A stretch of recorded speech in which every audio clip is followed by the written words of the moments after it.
Выражаю огромную благодарность этим шиноби. Шиноби, который подписан 54, это был просто аноним, и он попросил себя именно так и подписать. Я не знаю, что это значит, но пусть будет 54. Благодаря ему сейчас вышла часовая серия, кстати. Респект. Благодаря Дотамену завтра выйдет еще одна серия, то есть мы не собираем на серию, мы не отдыхаем, а завтра тупо выходит новая 49-я серия. Ну а вы не забывайте подписываться на канал, писать комментарии и ставить лайки.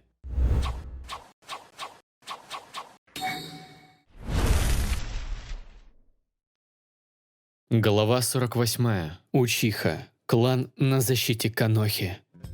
«Обита, я хотел бы поговорить с тобой о нескольких вещах», – начал глава клана серьезным и холодным голосом. Я слегка напрягся, не нужно быть гением, дабы понять, что беспокоит его. «Я вас слушаю». «Шисуэ, выйдите с Итачи ненадолго и проследите, чтобы сюда никто не входил». «Хорошо», – ответил Шисуэ, потом грустно улыбаясь посмотрел на Итачи. «Пойдем, думаю, сейчас нам лучше поесть шоколад снаружи». «Ага», – кивнул мальчик и совершенно спокойно подчиняясь отправился за ним. Когда оба вышли, Фугаку-сан продолжил. «То, что я видел там на поле боя, мне явно не почудилось. Я определенно видел Сусано, стража, которого могут призвать лишь учихи, что открыли в себе способности Мангёку Шарингана, и один из обладателей этой редкой способности прямо передо мной». «Вы правы. Думаю, скрывать это от вас уже бессмысленно», – ответил я, смирив главу клана холодным взглядом. «Хорошо. Более того, ты скрывал это от клана. Думаю, даже очень долго». «Да, я скрывал это от клана по собственным причинам», – продолжил я, пытаясь понять, к чему ведет этот человек. «Вот как?» – ответил Фугаку, утвердительно кивнув. «Я тебя понимаю».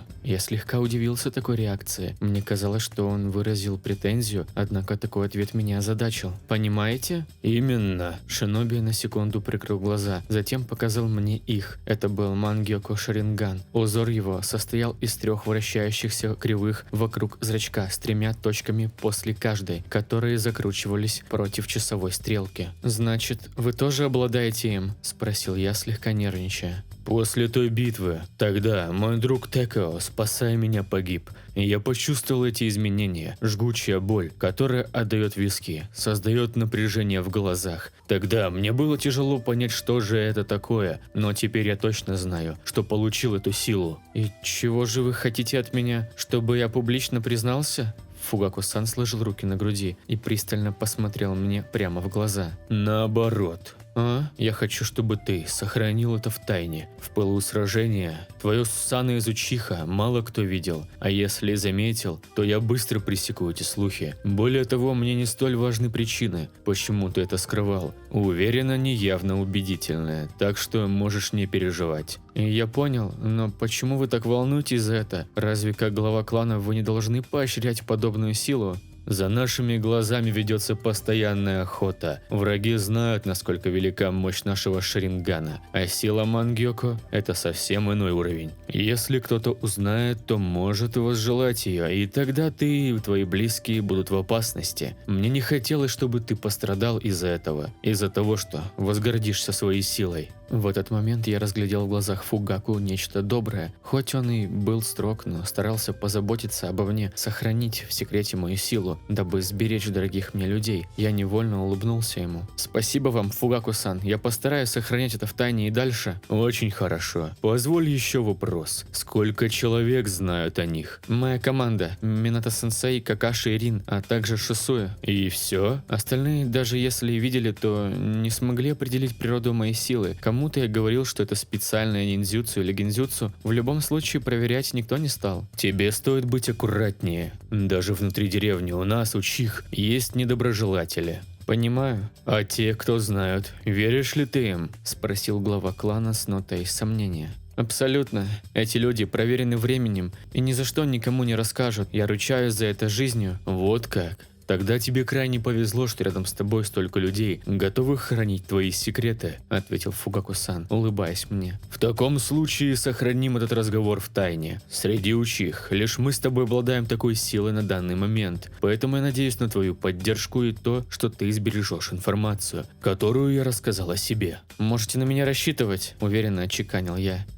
Ни на минуту не сомневался о тебе, Обита». После этого Фугаку позвал мальчиков назад. Шисуэ посмотрел на меня. Похоже, он сразу догадался, о чем шла речь. Я едва заметно кивнул ему, показывая всем видом, что переговоры прошли хорошо. Юный шиноби облегченно выдохнул, скрывая свои эмоции от главы клана. Фугаку-сан взял своего сына за плечи, выставив вперед себя, после чего продолжил. «Есть второй момент, который я хотел с тобой обсудить», — сказал он уже более мягким голосом. «Да, я вас слушаю». Ты спас моего сына, Итачи. Я от всего сердца благодарен тебе, Обита». Фугаку-сан склонил голову. Шису удивленно закрутил головой. Кажется, для него это нечто новое. «Хоть я и считаю, что Итачи талантливый мальчик и прирожденный шиноби, но ему еще многому предстоит научиться. К тому, что произошло, он был явно не готов. И это моя ошибка, за которую я едва не поплатился». В его словах читалось раскаяние. Хоть он и глава клана, но прежде всего отец. Желая сделать сына сильнее, Фугаку едва не потерял его. В нем сочетается большая мудрость и завышенные амбиции, но не уважать этого человека я попросту не могу. Итачи тоже последовал примеру отца и склонил голову. Своим спокойным детским голосом он проговорил.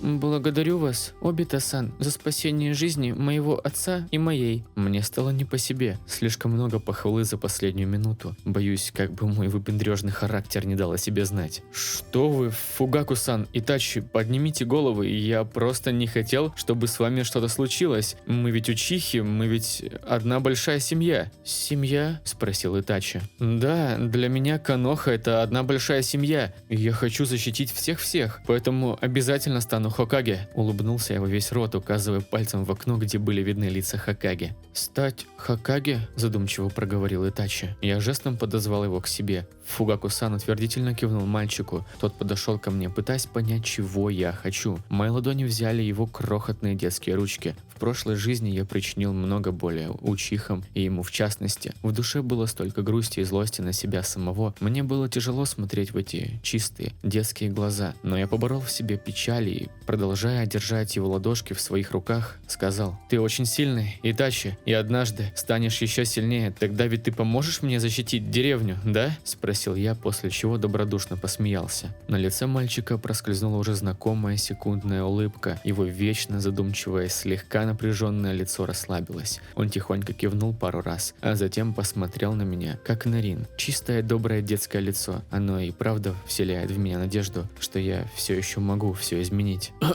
Кашлянул Фугаку, и Итачи вновь стал прежним, встав рядом с отцом. «Обита, мне бы хотелось хоть чем-то тебе оплатить». «Что? Мне ничего не нужно!» – воскликнул я. «Фа, типичный сэмпай!» – тихонько прыснул Шисуи, издавая легкий смешок. «Вот с тебя, Шисуи, шоколадка!» – возмутился я на своего Кохая. «Поздно, я ее съел», – ответил тот, показывая фантик. «Предатель!» – наигранно надулся я. «И все же», – вновь продолжил Фугаку-сан, – «я настаиваю, отказы не принимаются». Я задумчиво почесал затылок. Просить что-то у главы клана для меня было в новинку. Я озадаченно посмотрел на окно и вспомнил разговор с Какаши. «Я буду защищать деревню как член военной полиции, а ты как представитель Анбу. Вместе мы точно принесем спокойствие и надежную защиту деревни». Таковым было мое обещание ему. «Есть одна просьба. Правда, не знаю, имею ли я на подобное право», – неуверенно пробубнил я. «Ты весьма скромен, Обита. Но сейчас не та ситуация, чтобы стесняться. Говори и не волнуйся». Ладно, я бы хотел вас попросить принять меня в ряды военной полиции Канохи, когда война окончательно закончится», – выдал я на одном дыхании. «Принять в наши ряды? Задумался Фугаку-сан, прикладывая руку к подбородку. «Я знаю, что почти не участвовал в жизни клана со времен становления шиноби, и, возможно, многие будут против моей кандидатуры, но я обещаю, что буду стараться». «Вот как? Что ж, я согласен». Я обрадовался настолько сильно, что даже с кровати вскочил. «Так держать, сэмпай», – проговорил Шисуи, выставляя большой палец в знак одобрения. «Но», – прервал нашу радость глава клана Учиха, – «я не могу тебя принять рядовым сотрудником». «Почему?» – спросил я, не скрывая огорчения. Шисуи тоже вопросительно посмотрел на капитана военной полиции. «Ну, во-первых, ты Джоунин, довольно известный шиноби с большим опытом. У тебя есть опыт командования, разведки и тайных операций». Я внимательно слушал, не понимая, считает ли он это недостатком или же достоинством. Во-вторых, не могу же я спасителем моего сына и меня сделать простым рядовым сотрудником. Что же я был бы за капитан, если бы не взвесил все твои качества и успехи за последние годы службы деревни? Так что же тогда делать? Я принимаю тебя в качестве лейтенанта военной полиции Канохи. Сейчас я как раз остро нуждаюсь в человеке, на которого могу положиться и доверить заботу о деревне, пока буду занят. Лейтенант? Ошарашенно проговорил я, не веря в сказанное. Ух ты, сэмпай, не успели начать, а уже продвинулись по служебной лестнице. Да вас судьба балует. Когда я вырасту, то обязательно присоединюсь к вам, сказал Шисую, похлопывая меня по плечу. Я сидел и словно рыбка шевелил ртом, не в силах произнести ни звука. «Ха-ха-ха, кажется, ты согласен», – добродушно проговорил Фугаку, похлопав меня по плечу. «Насчет своего назначения не волнуйся. Когда поправишься и закончишь дела, приходи к нам в отдел. Тебе выдадут форму, а я покажу рабочее место и объясню обязанности». «Но как же другие члены клана?» – спросил я, наконец, выходя из анабиоза. Будет немного трудно убедить их, но я поручусь за тебя. Дальше все зависит от твоих действий. Если ты проявишь у нас себя так же, как и на миссиях, то быстро обретешь расположение коллег». Я понял. К слову о миссиях, это будет моя вторая просьба. За время, что я был среди других жителей деревни, мне удалось со многими подружиться, в частности с ребятами из моей команды. Могу ли я иногда выполнять миссии деревни? Фугаку-сан вновь призадумался, после чего усмехнулся и продолжил. «Если ты справишься с поручениями военной полиции, то я даю добро, только в порядке исключения. Не хотелось бы, чтобы деревня лишилась такого хорошего ниндзя, особенно когда эта война кончится». «Огромное спасибо вам, я не подведу!» – воскликнул я, поклонившись своему будущему начальнику. «Вот такой настрой я ожидаю и на рабочем месте, и не опаздывай, Обита». Посмеялся в кулак Шисуя. «О, с этим могут быть проблемы, насколько мне известно от Рин-сэмпай». «Что?» – удивился Фугаку-сан. «Ничего», – громко перебил я Шисуя, затыкая ему рот. «Он как всегда шутит, так ведь, Шисуя?» Тот, не переставая хихикать, кивнул головой. Пока мы весело болтали, в палату вновь зашла Рин. Увидев меня вне постели, она сложила руки на груди и сукоризной покрутила головой. Следом подошла и проговорила. «Вижу, общение с друзьями идет тебе на пользу, но сейчас уже время процедур, поэтому мне придется забрать его у вас». «Если позволите, я бы хотел напоследок кое-что сказать Обита», – доброжелательно попросил Фугаку-сан, на что Рин утвердительно кивнула. «Обита, когда мы обсуждали ту ситуацию в лесу, во мне зародилось сомнение относительно действий нашего командования. Многие члены клана были возмущены, ведь не потеряем мы столько времени, возможно, и ход битвы пошел иначе. Потеря людей, тяжкий удар по всем нам». «Я понимаю». «Хорошо, поэтому я хотел бы, чтобы ты отправился со мной к господину Третьему, чтобы дать ход разбирательству. Если среди нас столько предателей, это может сильно навредить деревне. Я бы не хотел, чтобы и другие кланы разделили участь Учих». «Конечно, я согласен», – воскликнул я, но был возвращен на место Рин, которая строго посмотрела на главу клана. «При всем уважении, Фугаку-сан, вы, конечно, имеете значительный статус, но я лечащий врач Обита, и я не могу выпустить его отсюда, пока не буду убеждена, что его состояние здоровья в пределах нормы. Он для меня важнее любых политических и военных разбирательств». Их взгляды пересеклись.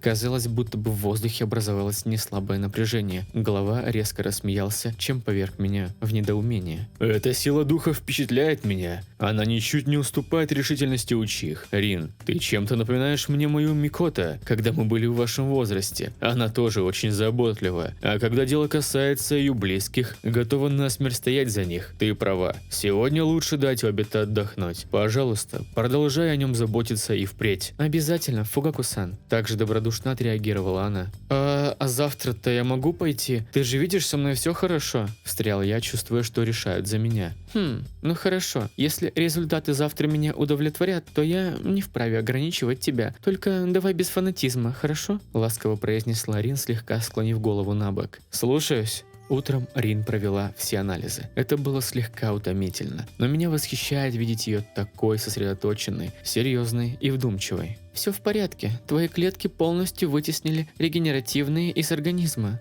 «То есть их совсем не осталось?» «Именно. А это значит, что все работает. Это определенно научный прорыв, Обита. Я задумался. Рин говорила, что ослабила клетки Гуру-Гуру, потому что боялась их свойств. В действительности, в моей прошлой жизни они заменили раздавленную половину моего тела. Теперь же лишь восстановили зрительные нервы, давая возможность использовать мой мангёку еще какой-то срок. «Ты не думала пойти дальше?» – как бы невзначай спросил я, положив руки ей на плечи. Рин слегка покрутилась на стуле в мою сторону. «Что ты имеешь в виду?» «Ну, что если попробовать раскрыть потенциал этих клеток? Вдруг они способны на большее?» «Обита, я уже говорила, это может быть опасно», – сказала Рин с ноткой испуга. «Чтобы добиться сегодняшнего результата, я трудилась 2 года, а на полное изучение может уйти не 1 десяток лет». Я отошел к окну, глядя на деревню. Мою голову все больше охватывала эта мысль.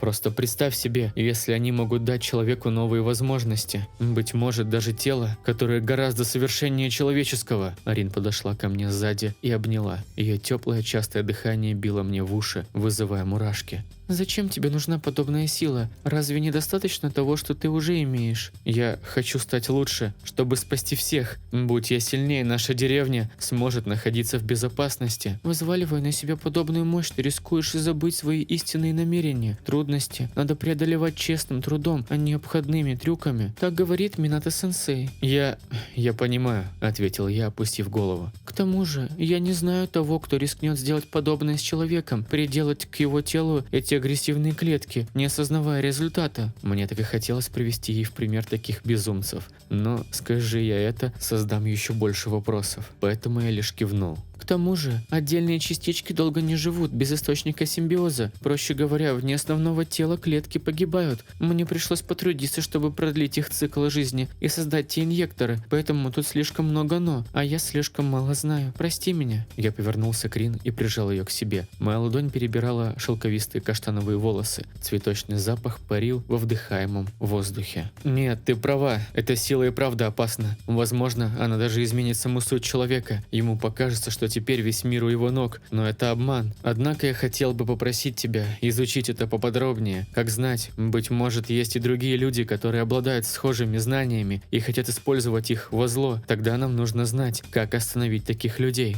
«Я не могу понять, почему для тебя это так важно. За все время этой работы ты ничего толком не объяснил и продолжаешь хранить молчание.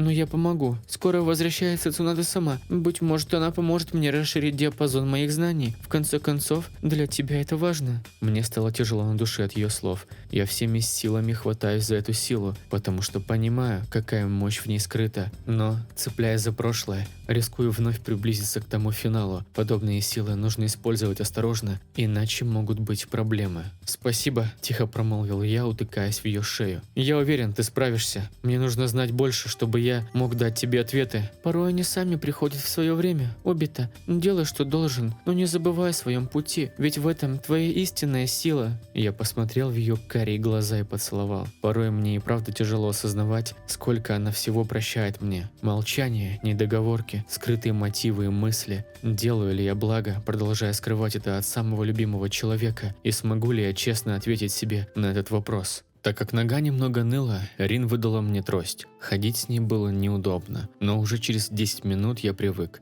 Доковыляв до резиденции Хокаге, я сразу же увидел Фугаку-сана. Он терпеливо ожидал меня у главного входа. «Обита, вижу, ты все же убедил Рин отпустить тебя. Я уже хотел идти один». «Прошу прощения, моя нога слегка болит, поэтому пришлось идти пешком», – неловко проговорил я, пытаясь оправдаться. «Ничего, любовь и забота творят чудеса, не так ли?» «Да, то есть я и Рин, мы это...» «Ах, Обита, будь спокоен, тут не нужен Шаринган, чтобы понять, в каких вы отношениях. Уж поверь мне». «Ой, неудобно?» «Да ладно, давай, нас уже ожидают». С этими словами мы вошли внутрь. Концентрация охраны по-прежнему большая. Члены Анбу смотрели на нас через прорези в своих масках. Казалось, соверши я хотя бы один шаг не туда, и в мою сторону будет нацелен десяток клинков. Медленно, но верно мы поднялись до личного кабинета Хокаге. Боец спецотряда в маске лисы смирил нас своим взглядом, после чего открыл дверь. «Господин Хокаге ожидает вас». «Очень хорошо», — ответил Фугаку-сан довольно холодно. Когда я вошел в помещение, в нос ударил терпкий запах табака. Вокруг витал дым от недавно выкуренной трубки. Мне хотелось сморщиться, но это было бы неуважительно, поэтому я стерпел. Лорд Третий сидел на своей подушке. Перед ним стоял небольшой письменный столик, заваленный разными документами. Кажется, работы прибавилось после последних событий. Все выглядело по-старому, кроме одного. Рядом с Хирузаном Сарутоби стояла тень Канохи, Данза Шимура. На его лице было явное недовольство от того, что Хокаге прокурил помещение. Дойдя до главы деревни, мы сели на одно колено и в унисон проговорили. «Господин Хокаге!» «Обита и Фугаку Учиха,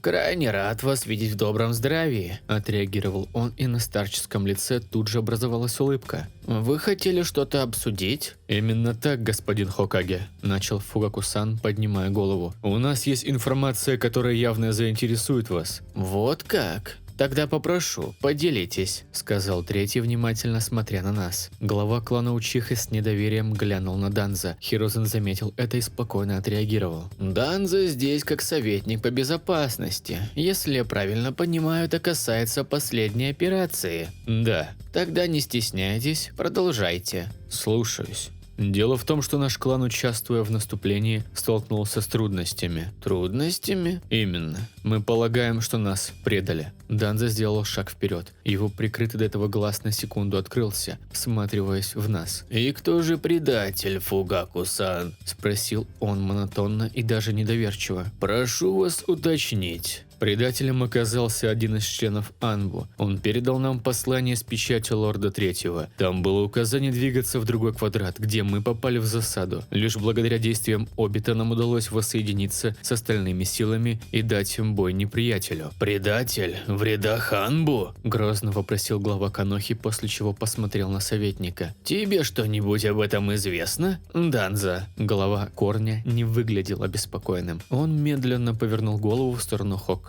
и сказал: «Конечно». «Что?» – возмутился Фугаку-сан. «Тогда почему вы, Данза, сама ничего не сообщили мне?» «Потому что предатель на тот момент уже сделал свой ход, а вы доверились информации и не удосужились ее проверить, Фугаку-сан». «При всем уважении, я не настолько глуп, чтобы доверять всем на слово. Я тщательно осмотрел документ, спросил пароли. Этот человек, как мне тогда показалось, был одним из наших. Более того, он имел обширные связи, раз мог поставить печать Хокаге».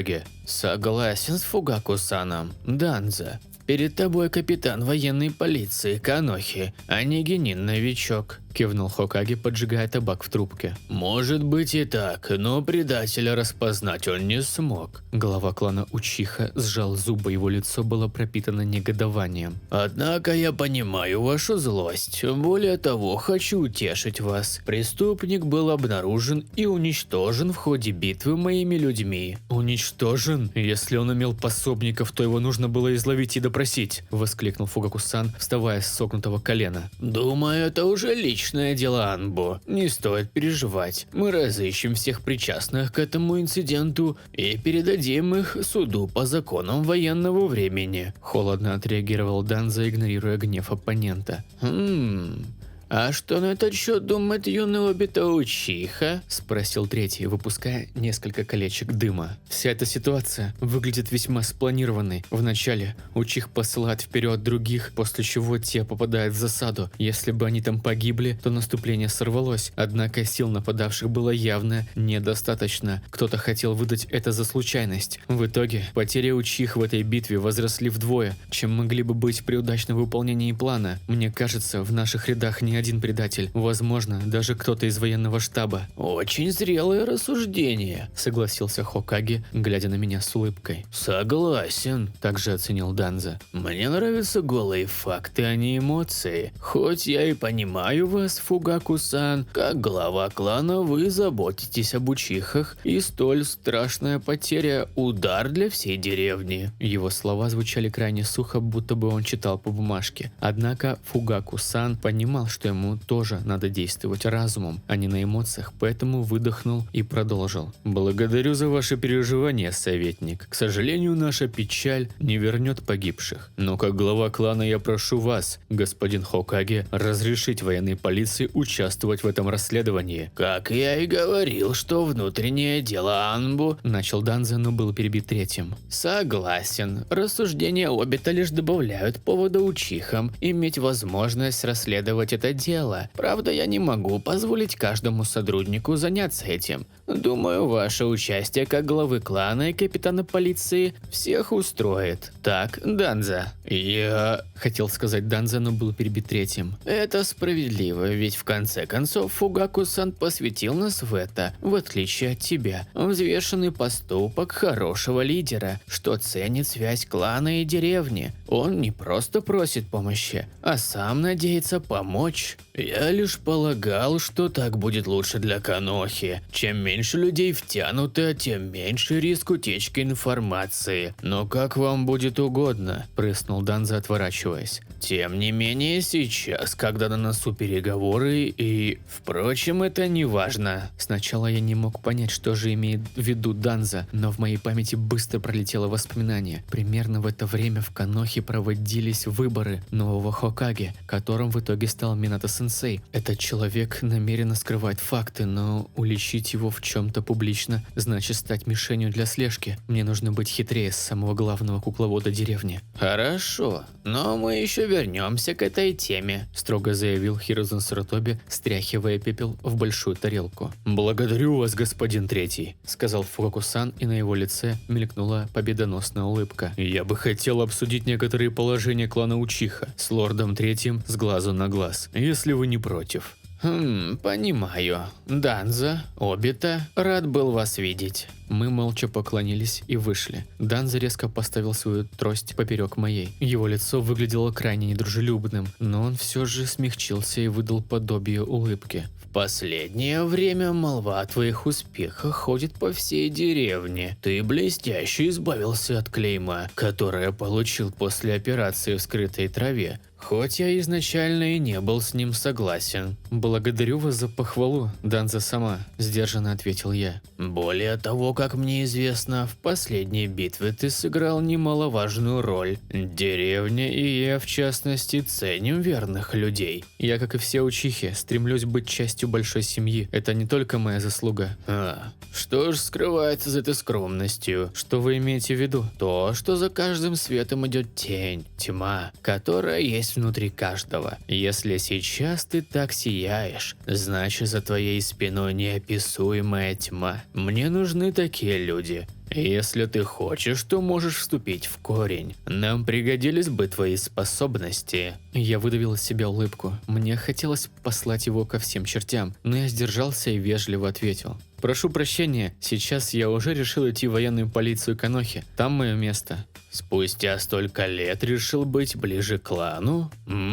Становится интересно. Я хочу помочь моим соклановцам быть ближе к другим жителям Канохи. Вот как? И ты думаешь, что справишься? Да? Дашь учихам пойти по этому пути? Именно. Как вы сказали, способности у меня есть. Да, главное, чтобы твоя самоуверенность не была выше их. Ведь в случае провала против тебя будут все, а положение учих крайне незавидным. Что ж, подумай над моим предложением. Я ими не разбрасываюсь направо и налево. С этими словами Данза развернулся и собирался уходить. Из моих уст напоследок вырвалось: однажды я обязательно остановлю все войны. Мой клан и вся Каноха смогут жить в мире. Данза застыл на месте и медленно повернулся ко мне. Его забинтованный глаз широко раскрылся и вытаращился на меня. Его лицо потеряло свою безэмоциональность. «Мир для учих, говоришь? Жизнь среди остальных без притеснения и ненависти? И ты правда в это веришь?» Он наступал на меня. Я был ошарашен таким поведением, поэтому сделал пару шагов назад и уперся в стену. «Ты правда считаешь, что можно что-то сделать в деревне, где учих все время притесняли? Хватит ли тебе сил? Ведь были и те, кто пытался до тебя?» Зло вопросил Данза, сильнее сжимая трость. «Да, я верю в это и докажу», – твердо заявил я, встав лицом к лицу с ним. В этот момент Данзе несколько раз грустно выдохнул. Его привычное каменное выражение лица вернулось, на лбу образовалась легкая испарина, а глаза слегка удивленно смотрели на меня. Он помассировал висок и молча поковылял по коридору, не сказав мне ни слова. Этот человек – истинный дьявол, такого я не ожидал, от него уж точно. Правда, в одном он прав. Чтобы помочь учихам, защитить самых близких и Коноху, мне нужно многому научиться, найти новые источники силы. Снега быстро сошли, знаменуя о конце зимы. Вместе с этим пришло время перемен. Великие страны устали от кровопролитных войн. Ужасающие смерти с каждой стороны привели к тому, что 5 Рокаге начали вести переговоры. После победы Конохи над основными силами страны Молнии, лидер скрытого камня Аононоки подписал договор о перемирии между деревнями. Вслед за ним остальные главы скрытых деревень начали активно взаимодействовать, чтобы положить конец ужасающей череде битв. Впереди за долгое время мы смогли спокойно вздохнуть. Уже ни у кого не оставалось сомнений, что война подходит к концу. Однако о таком боялись говорить вслух, не желая сглазить. В деревне стали ходить слухи, что третий Хокаге взял всю ответственность на себя и вскоре хочет покинуть пост. Кто-то считал это бредом, иные гадали, кто же будет преемником. И лишь я прекрасно понимал, что будет происходить дальше. В один из дней было объявлено, что на кладбище состоится день скорби. Каждый шиноби считал своим долгом по-человечески проститься с товарищем,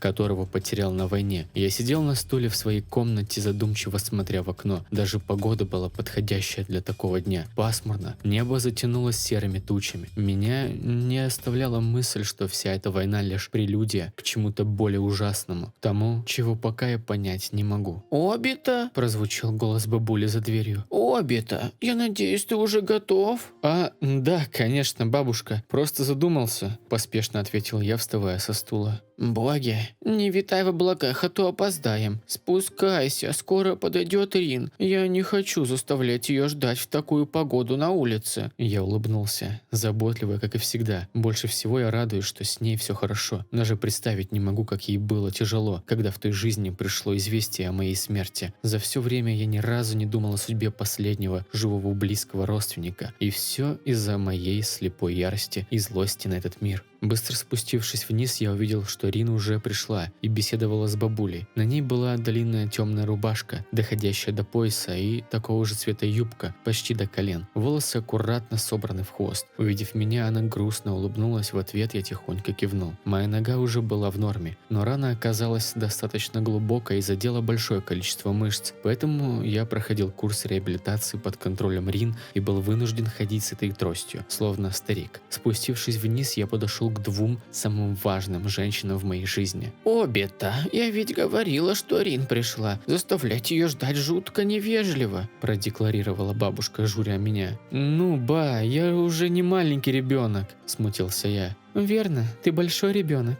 – не упуская возможности, пошутила Рин. Я был повержен. Атака с 2 сторон. Тут уже точно без шансов. Однако Рин тут же взяла меня под руку и сказала: «Но ты всегда можешь положиться на меня. Я буду за тобой присматривать, Обита». «Видели бы родители, каким взрослым ты стал, Обита», — сказала бабушка, вытирая слезы. Я подошел и обнял ее, прижимая к себе мою миниатюрную бабушку. «Хоть их и нет рядом, но зато ты со мной, и я этому рад», — проговорил я, широко улыбаясь. До кладбища мы шли втроем. Рин с бабушкой старались не затрагивать тему войны, обсуждая разные женские штучки. Я же продолжал задумчиво шагать вперед, не замечая пройденного расстояния. У самого входа нас ждал Какаши. Он оперся о большой столб ворот и смотрел куда-то вдаль. Приметив нас, он сдержанно кивнул, после чего подошел. «Какаши, мальчик мой, боги, как же ты возмужал. Еще немного и вырастешь выше моего Обита». Рин тихонько хихикнула. «Пф, еще чего», — ответил я, сложив руки на груди. «Не бывать этому». «Благодарю, я тоже очень рад вас видеть», — поклонился Какаши, а потом обратился ко мне. «Если рост твое единственное преимущество, то мне тебя жаль». «Ха,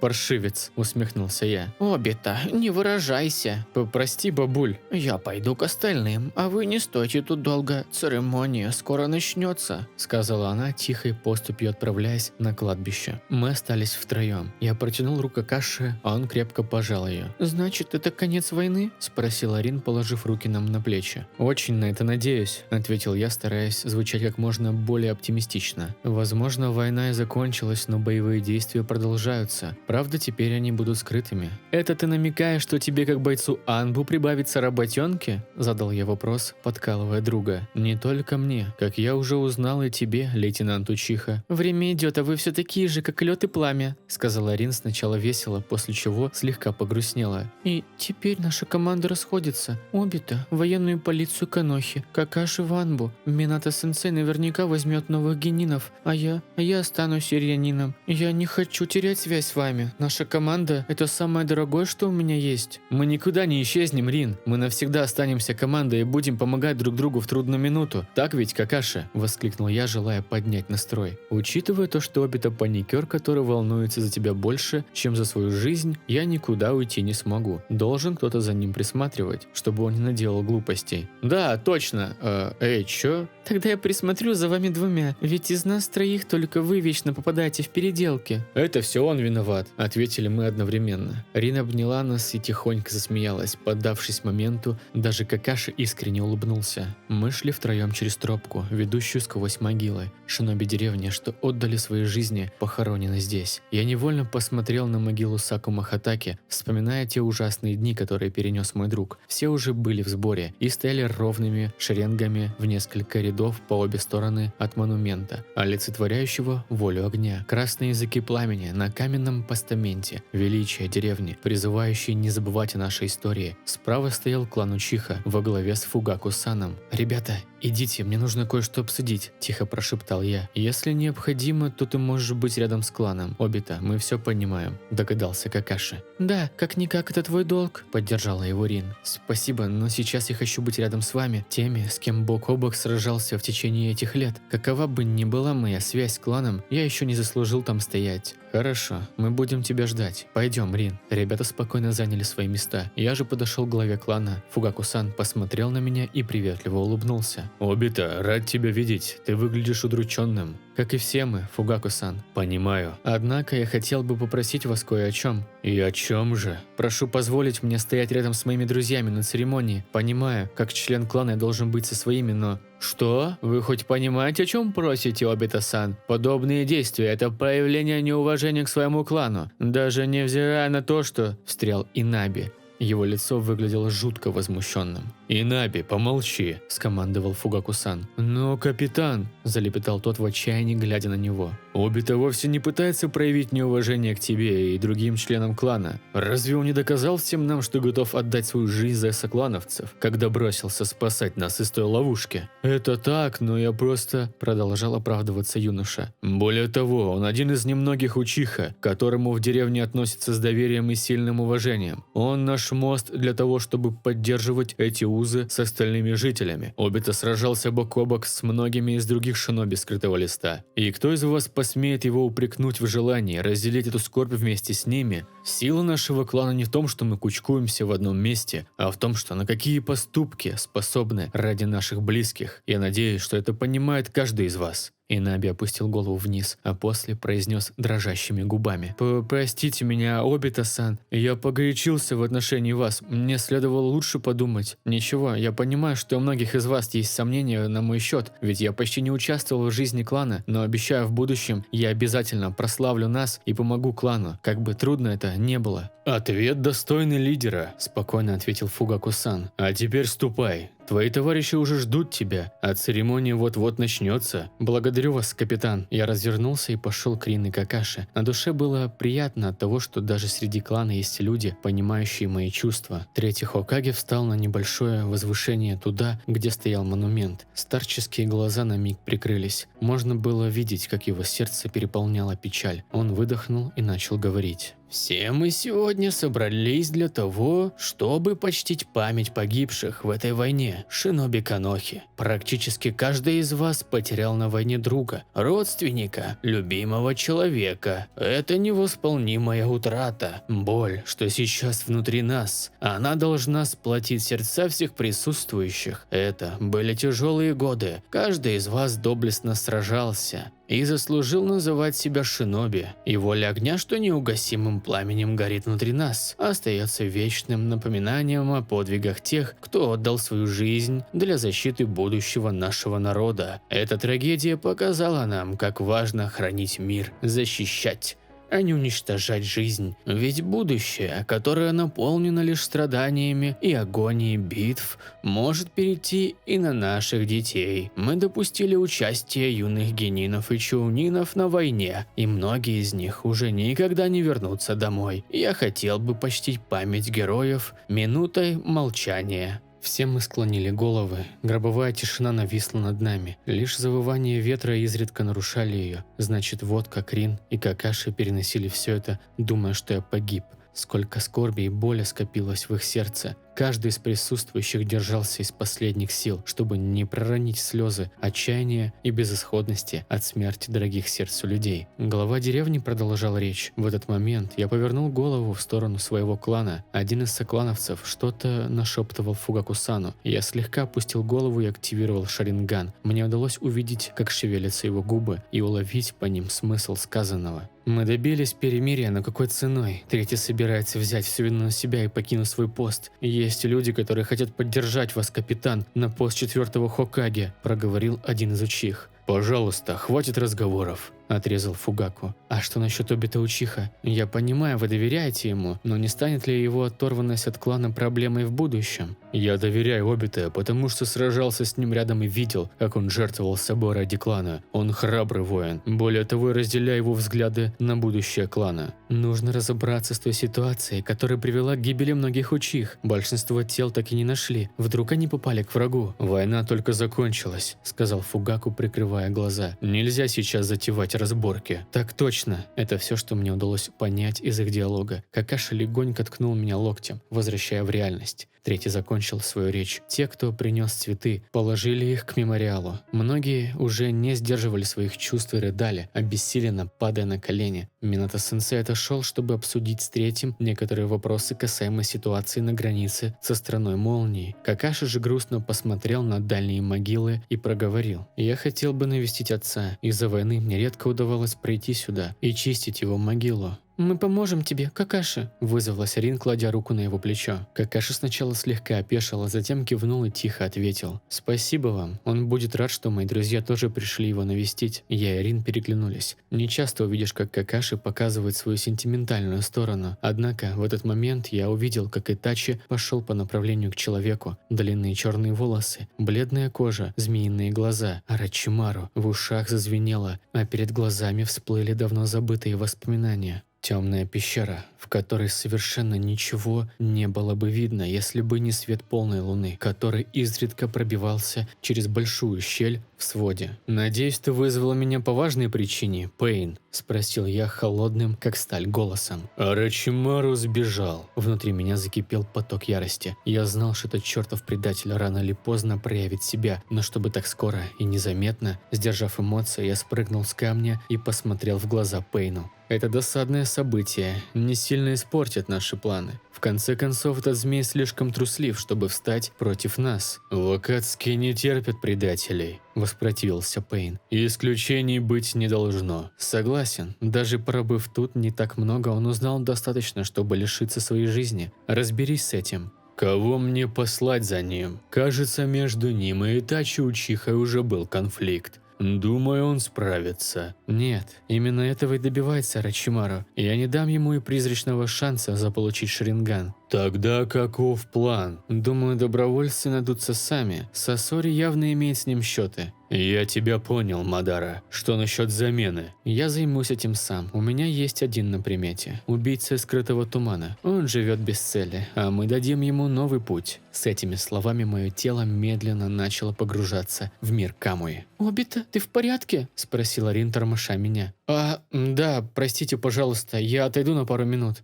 «Надеюсь, ты не решил отлынивать», – сказал Какаши, сложив руки на груди. «Язык твой враг, Какаша, не тебе об этом говорить». Я махнул им рукой и, опираясь на трость, отправился к Итачи и Орочимару. Когда я почти подошел, то уловил обрывок их разговора. «Если смерть имеет смысл, то лучше ею воспользоваться», – прошипел Орочимару. «В чем смысл жизни?» – спросил Итачи, глядя на него. «Его нет», – решительно ответил тот. «Смысл жизни есть в том случае, если жизнь вечная». Я нахмурился и влез в разговор. «Итачи, Обита-сан?» – удивился мальчик. «Тебя отец ждет, не думаю, что стоит заставлять его ждать, правда?» – как можно мягче сказал я. «Ага», – кинул он и отправился к остальным. А Орочимару по-прежнему стоял, смотря на могилы, не отводя глаз. «А ты?» «Полагаю, Обита-учиха, я многое о тебе слышал», – проговорил Орочимару, кося свои змеиные глаза на меня. «Я уже начинаю привыкать к этим словам, Орочимару-сан. Думаю, многое, что вы слышали, преувеличено». «Я не имею свойства доверять непроверенной информации, особенно той, которая меня не интересует», – прошипел он. «Кажется, ты застал наш маленький диалог с юным учихой». «Ну, так, мельком», – ответил я как можно более нейтрально. «И что же ты думаешь?» – спросил он после недолгого молчания.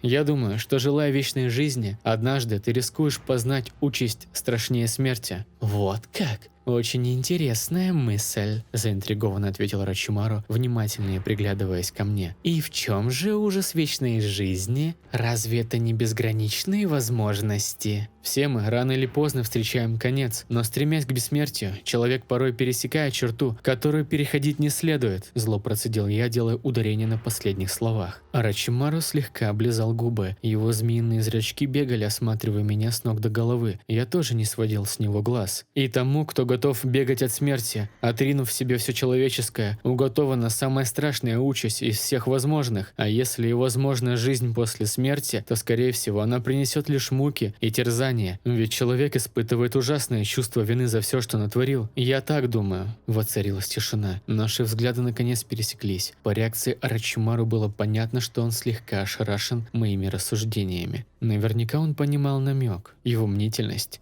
явно не позволит считать это обычным совпадением или глупыми рассуждениями из уст юнца, но если это позволит держать его в узде, я готов на такой шаг.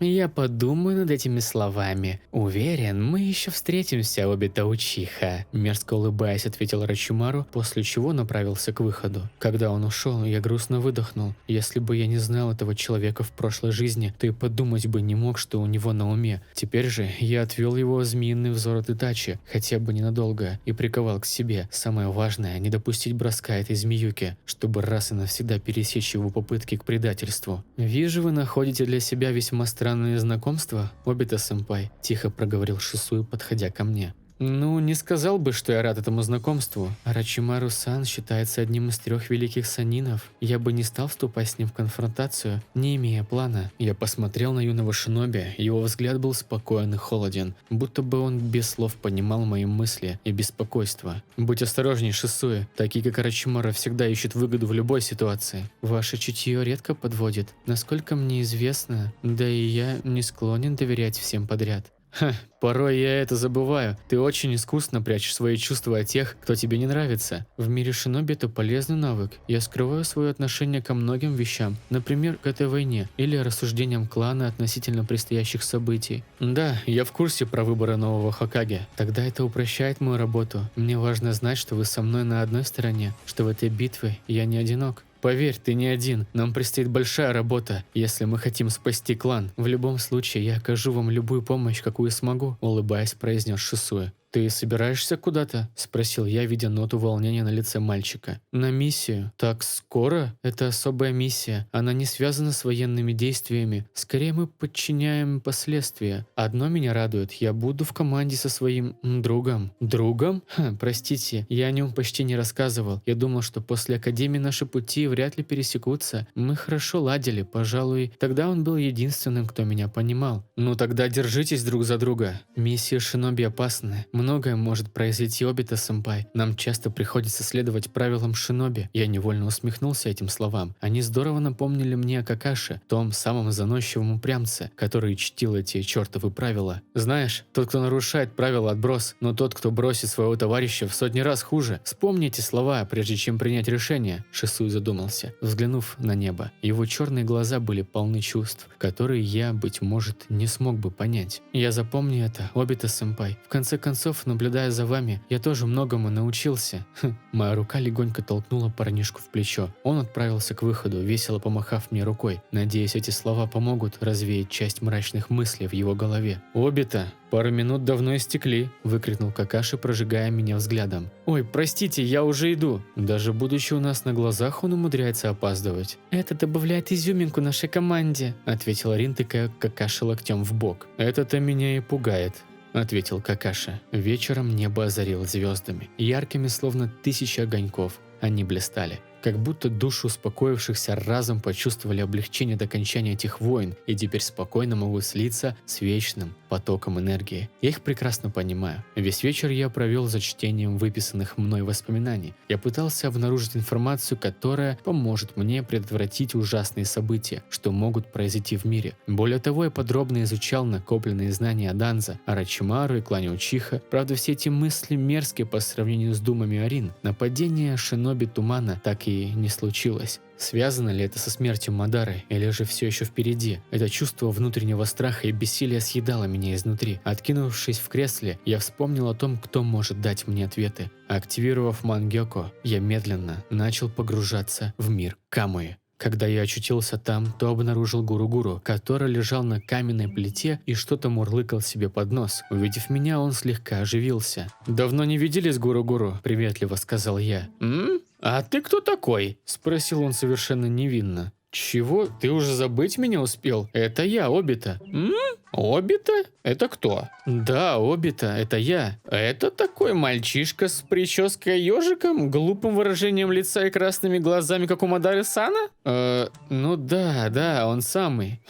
«Нет, не помню такого», – громко заявил он и отвернулся. «Ты обиделся, что ли? Это потому, что я тебя так долго не навещал?» «Может быть. У меня кончились мелки. Бумага, а еще тут ужасно скучно. Я сделал из рисунков бумажные самолетики, но они все улетели в эту страшную темную бездну. Все из-за тебя». Мне стало немного стыдно. Из-за этой войны у меня и правда не было времени удовлетворять его запросы в творческой реализации. Так нам дружбы не построить. «Слушай, прости, хорошо? У меня правда выдались трудные полгода, но я принесу тебе кучу новых мелков». «Пф, как будто меня так легко купишь. А еще карандаши и даже раскраску». «Раскраску?» – повернул свою голову Гуру-Гуру, явно заинтересовавшись. «Именно. Купил самую большую, хватит надолго». Я так говорил, будто бы торговец рынка, но этот особенный Зетсу явно поверил в мой подлый подкуп. Он быстро метнулся, выхватывая из рук подарки. «Обита, как же я тебя сразу не узнал? Ты вроде немного подрос?» «Это было просто», – прошептал я, усмехаясь. «И чего же тебя опять привело сюда?» – вопросил Гуру-Гуру, криво разукрашивая раскраску. «У меня есть к тебе несколько вопросов».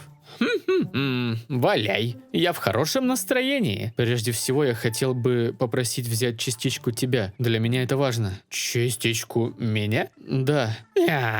Наигранно пропищал он. «Сэмпай, ты извращенец!» Гуру-Гуру вскочил, прикрывая свое тело руками. Глядя на этот цирк, моя бровь нервно дернулась. «Хорош придуриваться, ты прекрасно понимаешь, что я имею в виду». «А если и так, то что с того?» Неожиданно серьезно ответил тот. «Ты думаешь, что раз заточил меня тут, то можешь использовать в своих целях, И я вовсе не это имел в виду». А звучит именно так. Есть разница между тем, чтобы использовать и попросить помощи, чтобы сделать благо. И сейчас мне нужна твоя помощь. Для меня особой разницы нет. Задумчиво прогудел Зетсу.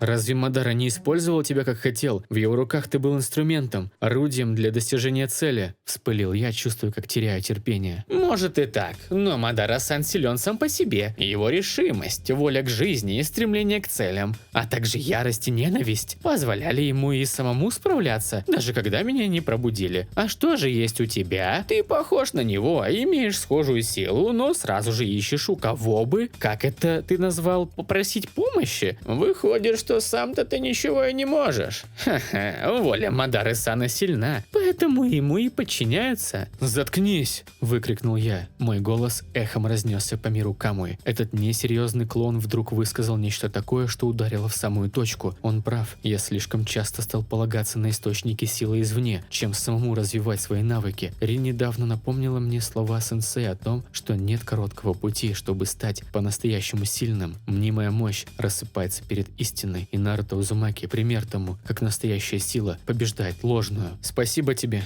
Гуру-Гуру. А? За что? Ты очень помог мне. Чего? Я пропустил этот момент? Твои слова показали мне, что нельзя все время полагаться на уловки. Нужно самому что-то делать. Да? Я так сказал? А можно ли назвать меня сенсеем? Я скорее умру, чем так скажу. Злюка. Я поднялся с холодного пола и уже собирался уйти. Вновь уходишь? Даже не поиграем? В другой раз. Мне нужно стать сильнее. Тогда мы с тобой-то и поговорим. В конце концов, я и тебе обещал, что мы станем друзьями. Ну и ну. Посмотрим на твои результаты. Ужасающе холодным голосом протянул Гуру-Гуру. Быть может, ты окажешься не таким слабовольным добряком, каким я тебя считал. Тогда жди. И да, последний вопрос. Спрашивай. Как ты думаешь, Мадара жив? Я не верю, что хоть одному смертному удастся одолеть его. У Мадары-сана есть запасной план даже на случай отсутствия запасного плана для запасного плана, который являлся планом для... Да, я понял,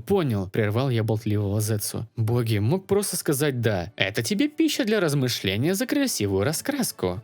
Спасибо, я учту. А потом, как переваришь, то пойдешь в туалет и... Я пошел, пока, крикнул я, заглушая его словесный поток, понимая, к чему он клонит. Очутившись в своей комнате, я лег на футон. Прежний беспорядочный каскад мыслей резко встал в четкую линию. Сила и знание. Вот что мне нужно. Даже с моим опытом многого я не знаю. У меня совсем мало времени, чтобы сделать свой ход. Если Гуру-Гуру прав и Мадара жив, он обязательно нанесет свой удар. И я должен быть готов защитить, что мне дорого, во что бы то ни стало. Продолжение следует.